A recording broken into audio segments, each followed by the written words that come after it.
आज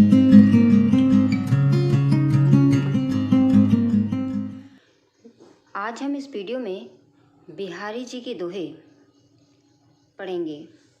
दोहे पढ़ने से पहले हम बिहारी जी के बारे में संक्षेप में इनका परिचय जान लेते हैं।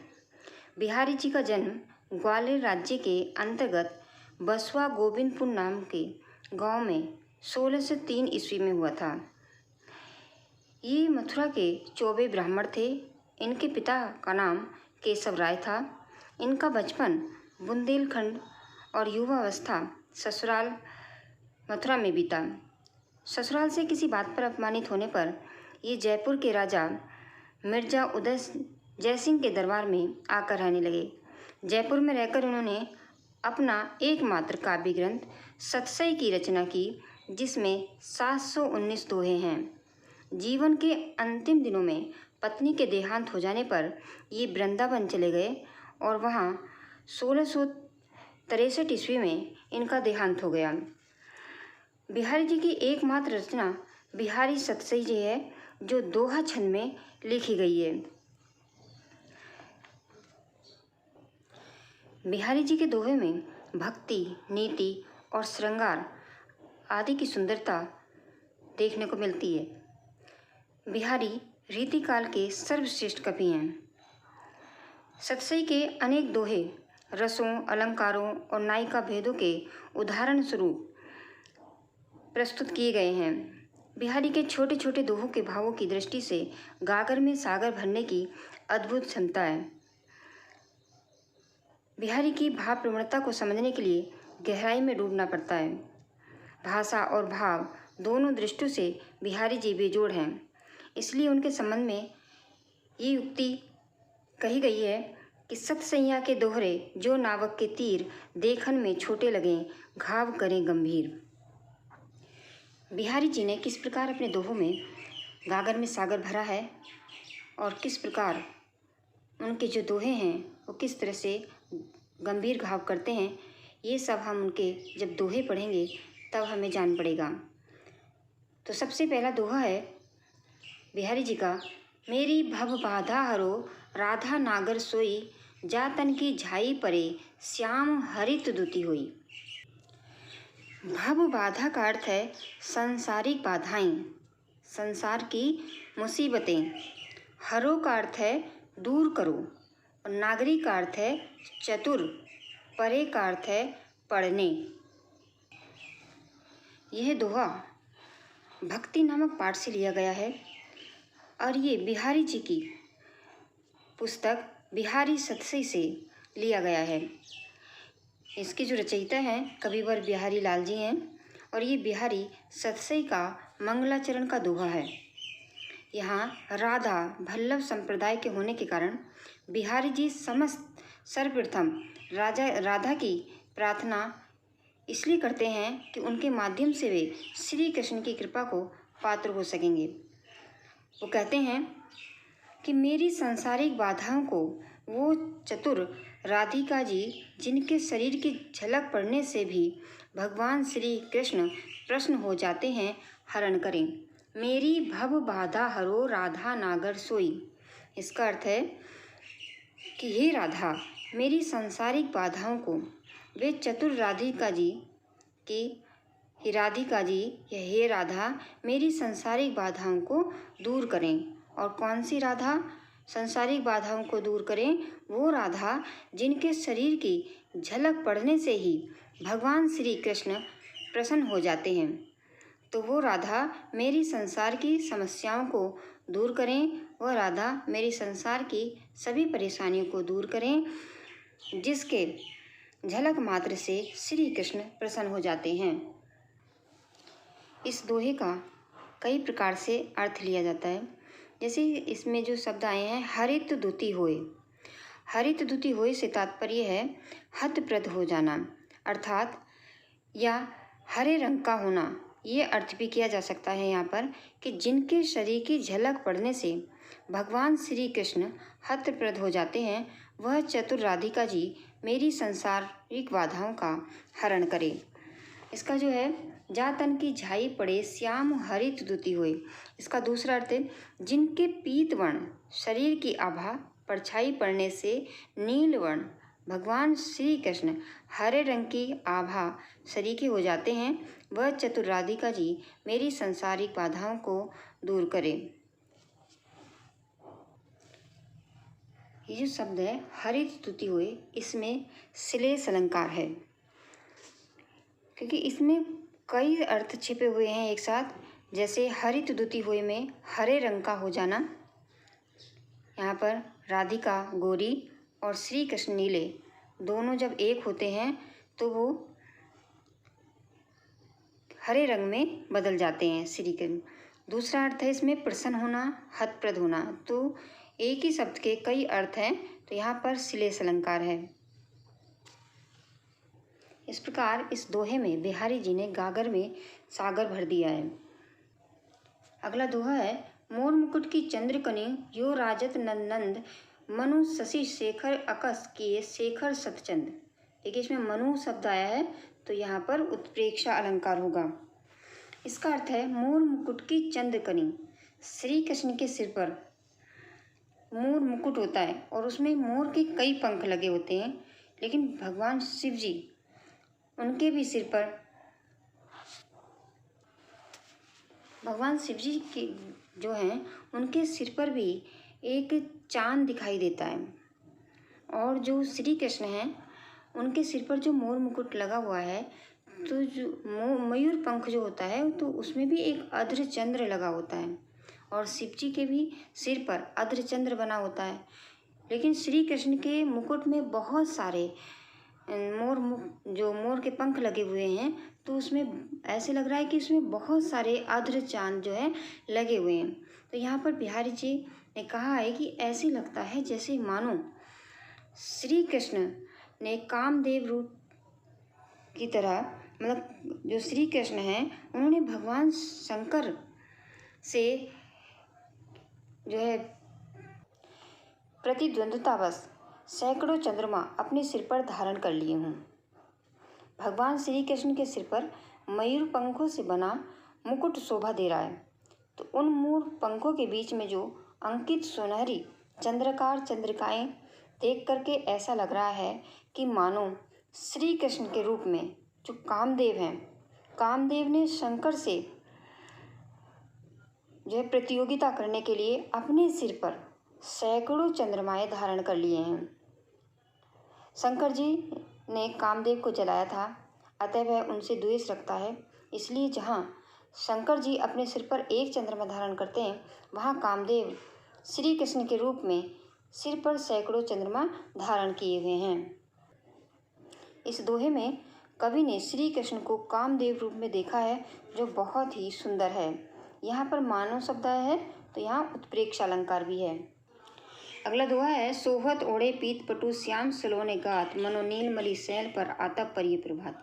इसमें भी मनो शब्द आया है तो यहाँ पर उत्प्रेक्षा अलंकार है। और जब हम रस पढ़ रहे थे बच्चों, याद करो, उसमें ये जो दोहा है ये हमने उत्प्रेक्षा अलंकार के उदाहरण में पढ़ा था और इसका अर्थ भी सबको याद होगा। फिर भी एक बार देख लेते हैं कि सोहत ओढ़े पीत पटु श्याम सलोने गात। यहाँ पर भगवान श्री कृष्ण सामले सुंदर शरीर पर पीताम्बर धारण किए हुए हैं, अर्थात श्री कृष्ण सामले रंग के हैं और उन्होंने अपने शरीर पर पीला वस्त्र धारण कर रखा है और वो बहुत ही सुशोभित हो रहा है, सुंदर लग रहा है। और कैसे लग रहा है? मानो नीलमणि शैल पर आतप परियो प्रभात। वो लग रहा है कि जैसे सूर्य की धूप के रूप में जो मानो नीलमणि पर्वत पर प्रातःकालीन धूप पड़ रही हो। जैसे जो नीलमणि पर्वत होता है वो नीला होता है और जो सूर्य की किरणें होती हैं वो पीली होती हैं। तो श्री कृष्ण का जो शरीर है वो नीले रंग का और जो उन्होंने वस्त्र धारण कर रखा है वो पीले रंग का। तो इस प्रकार ऐसे लग रहा है जैसे मानो नीलमणि पर्वत पर प्रातःकालीन की धूप पड़ रही हो। यहाँ पर श्री कृष्ण के सामने शरीर को नीलमणि पर्वत और पीताम्बर की सूर्य की धूप के रूप में कल्पना की गई है। इसमें मनो शब्द आया है तो यहाँ पर उत्प्रेक्ष अलंकार है। अगला दोहा है बिहारी जी का। अधर धरत हरि के परत, होठ दी टिपट ज्योति, हरित बांस की बांसुरी, इंद्रधनुष रंग होती। इस दोहे को देख कर के लगता है कि जो बिहारी जी हैं उन्हें रंगों का भी बहुत अधिक ज्ञान था। देखिए इस दोहे में कहते हैं अधर धरत हरि के परत, ओट डेठी पट ज्योति। यहाँ पर बिहारी जी कहते हैं कि श्री कृष्ण के होठों पर हरे बांस की बांसुरी रखते ही जो बांसुरी है वो सतरंगी इंद्रधनुष में बदल जाती है। हरित बांस की बांसुरी इंद्रधनुष रंग होती। कि बिहारी जी कहते हैं कि श्री कृष्ण के होठों पर रखते ही जो बांसुरी है वो 7 रंगों में बदल जाती है, इंद्रधनुषी हो जाती है। जिस तरह से इंद्रधनुष में 7 रंग होते हैं उसी प्रकार ये हरे रंग की बांसुरी भी 7 रंग की हो जाती है। उन्होंने आगे बताया कि किस तरह से हो जाती है। देखिए इंद्रधनुष में 7 रंग होते हैं और बांसुरी का रंग कैसा है, हरा, और श्री कृष्ण के जो होठ हैं उनका रंग है लाल, और जो आँखें हैं आँखों में भी 2 कलर होते हैं, श्याम और श्वेत, यानी काला और सफ़ेद। और अगला है उनके जो वस्त्र हैं वो पीले रंग के हैं और उनका जो शरीर है वो नीले रंग का है। इस प्रकार से जो बांसुरी है इंद्रधनुषी हो जाती है। तो इसलिए उन्होंने कहा अधर धरत हरि के परत, होठ डेठ पट ज्योति, यानी श्री कृष्ण के होठ पर रखते ही बांसुरी जो है हरे रंग में यह जो है सतरंगी हो जाती है, इंद्रधनुषी हो जाती है। जैसे ही श्री कृष्ण बांसुरी को अपने होठों पर रखते हैं तो वो जो बांसुरी है वो इंद्रधनुष के रंगों में बदल जाती है।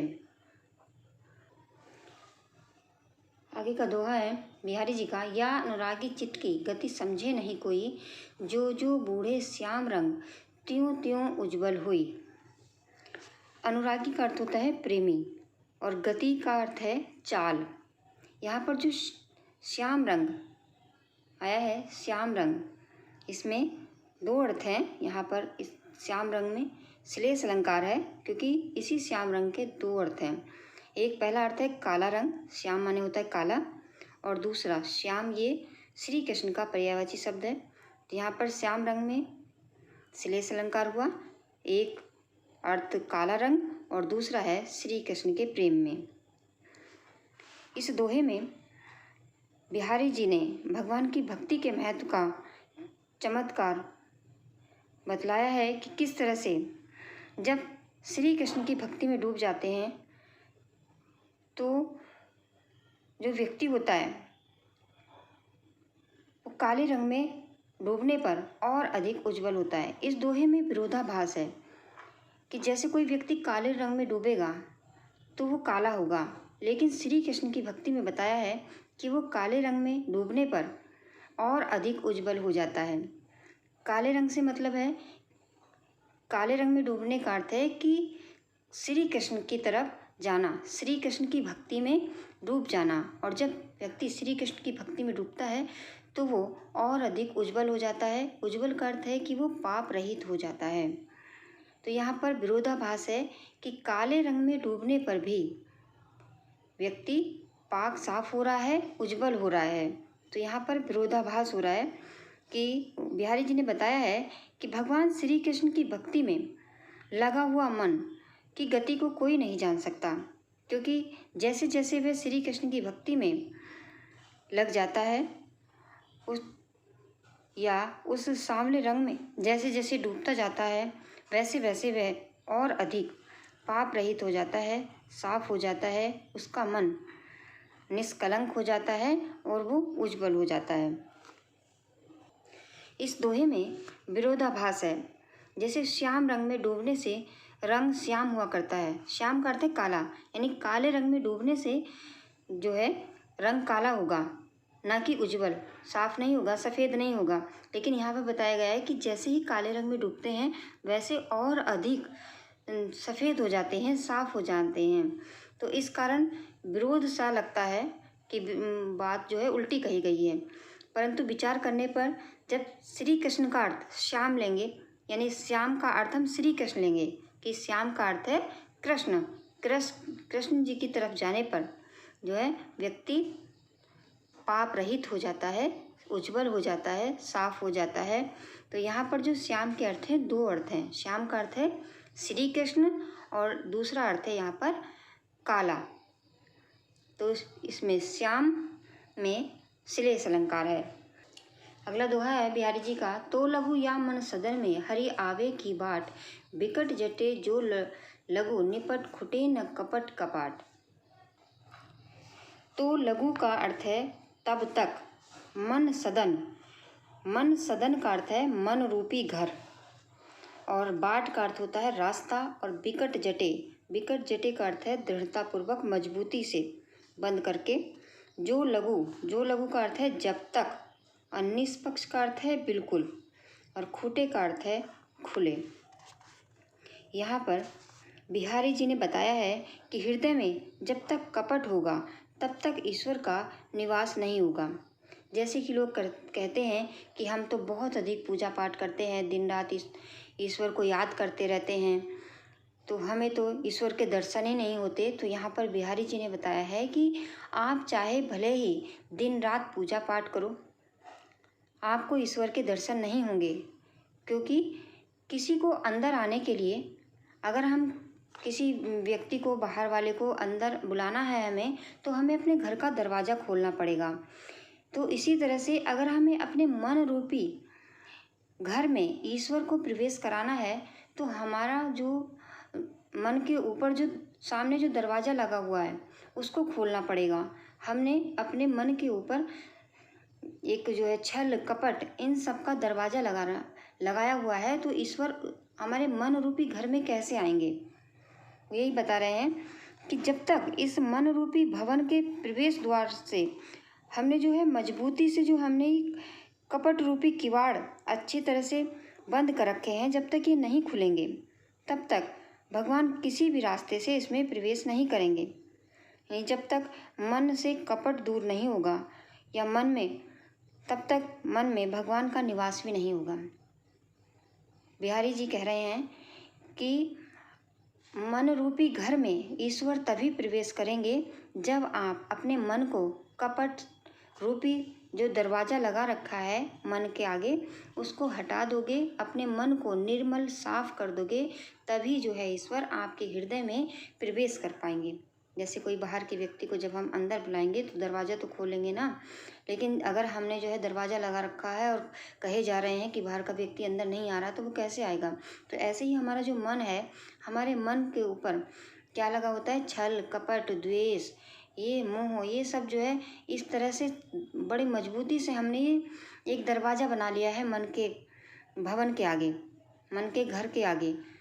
तो हम चाहे कितनी भी पूजा पाठ कर लें, कुछ भी कर लें, लेकिन जब तक ये अपना दरवाज़ा नहीं खोलेंगे, अपने मन को साफ नहीं करेंगे, तब तक आपके मन रूपी घर में ईश्वर प्रवेश नहीं करेंगे। यही इसमें बिहारी जी ने बताया है। तो यहाँ पर रूपक अलंकार है मन सदन में और कपट कपाट में। अगला दोहा है जगतु जानियो जही सकलु, सो हरि जानियो नाही, जो आँखनो सब देखिए आँखी न देखी जाही। देखिए जगतु जानियो जी में अनुप्रास अलंकार है, जा 3 बार आ रहा है। इस दोहे में बिहारी ने संसार की उस भूल को प्रकट किया है जिसमें जगत को झूठ मानते हुए भी परमात्मा की जो इस जगत का निर्माता है, सच्चे रूप से भक्ति नहीं की गई है।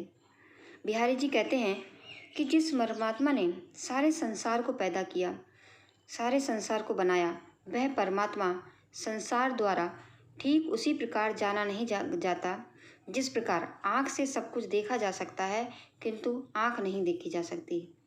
यहाँ पर बिहारी जी समझा रहे हैं कि हम उस ईश्वर को, जिसने हमें बनाया, जिसने हमारा निर्माण किया, हम उस ईश्वर को उसी प्रकार से नहीं देख सकते जैसे हम अपनी आँखों से सबको देख सकते हैं, लेकिन अपनी ही आँखों से अपनी आँखों को नहीं देख सकते। इसमें यमक अलंकार भी है, अनुप्रास अलंकार भी है और दृष्टांत अलंकार भी है, क्योंकि इसमें पहली पंक्ति का अर्थ दूसरी पंक्ति से समझाया गया है। अगला दोहा है, जप माला छापा तिलक सरे न एको कामू, मन काचे नाचे व्रता साचे राचे रामू। सरे का अर्थ है पूरा होना और काचे का अर्थ है कच्चा या दुर्बल। यहाँ पर बिहारी जी ने इस दोहे में जो ईश्वर के नाम पर आडंबर होते हैं, दिखावट होती है, उसको निरर्थक बताया है, बेकार बताया है। उन्होंने कहा है कि ईश्वर की सच्ची भक्ति करो, ये सब दिखावट से ईश्वर प्रसन्न होने वाले नहीं हैं। उन्होंने कहा जैसे लोग दिखावट करते हैं, पूजा पाठ करते हैं कि जैसे जप करते हैं, माला जपते हैं, छापा लगाते हैं, तिलक लगाते हैं, सरे न एको काम, ये सब व्यर्थ के काम हैं, इनसे ईश्वर प्रसन्न नहीं होता है। मन काचे नाचे वृथा साचे राचे राम। आगे बिहारी जी कहते हैं कि जप करने से, माला फेरने से, चंदन का तिलक लगाने से आदि ये सब दिखावटी क्रियाओं के करने से कोई काम पूरा नहीं होता। इन बाहर के आचरण से सच्ची भक्ति नहीं होती, इन दिखावटी आचरण से ईश्वर की सच्ची भक्ति नहीं हो सकती। जिसका मन ईश्वर की भक्ति करने से कतराता है वह भक्ति करने में कच्चा है। बिहारी जी कहते हैं कि वह व्यर्थ ही इधर उधर की क्रियाओं में मारा मारा फिरता है। ईश्वर तो केवल सच्चे मन की भक्ति से प्रसन्न हो जाते हैं। यहाँ पर बिहारी जी बता रहे हैं कि जो दिखावटी लोग होते हैं वो संसार को दिखाते हैं, अंदर से वो लोग जो है उनके अंदर छल कपट भरा होता है, लेकिन बाहर से दिखा लेते हैं। जप करना, माला फेरना, छापा लगाना, तिलक लगाना और जो है ये सब करके जब अगर हम सोचें कि ईश्वर से हमें प्रसन्न हो जाएंगे, तो ईश्वर इन सब दिखावटी चीज़ों से प्रसन्न नहीं होते हैं। ईश्वर की भक्ति करने के लिए मन को सच्चा करना पड़ता है, मन को छल रहित करना पड़ता है। इसी जब मन छल रहित हो जाता है, पाप रहित हो जाता है, तभी ईश्वर जो है उनसे प्रसन्न हो जाते हैं। ईश्वर तो केवल सच्चे मन की भक्ति से प्रसन्न होता है। उसे ईश्वर को दिखावटी चीज़ नहीं चाहिए, उसे ईश्वर को सच्चा मन चाहिए, पाप रहित मन चाहिए, छल रहित चाहिए। अभी ऊपर के दोहे में हमने पढ़ा था कि अगर हमें ईश्वर को अपने मन रूपी घर में प्रवेश कराना है तो अपना छल कपट का दरवाज़ा खोलना पड़ेगा, तभी ईश्वर जो है अंदर आएंगे।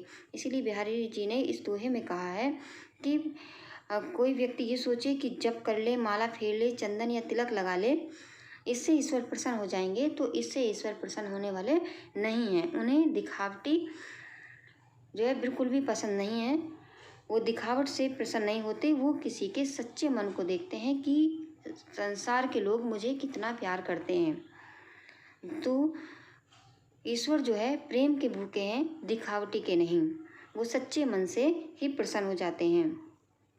यहाँ पर कवि ईश्वर की सच्ची भक्ति पर बल देता है और बाहर के जो आचरण में भक्ति का जो सच्चा स्वरूप नहीं होता है वो सब संसार को दिखाने के लिए होता है।